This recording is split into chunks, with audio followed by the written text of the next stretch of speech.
Hey everyone, welcome back.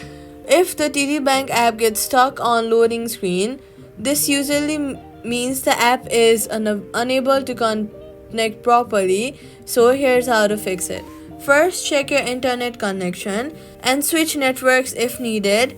Also, if you cannot do the switching to mobile data, then you could simply just make sure that you're connected to a stable Wi-Fi so your app operates smoothly. Then turn on airplane mode for about 10 to 15 seconds before turning it back off. Then go ahead and swipe up from the bottom of your screen, look for TD Bank US and close the app completely by swiping it away. Then reopen it. Now you're going to disable any VPN services that may interfere with banking apps. Next, go ahead and restart your phone and try opening the app again. Once resolved, the TD Bank app should load past the startup screen, and that's it. Subscribe for more quick fixes.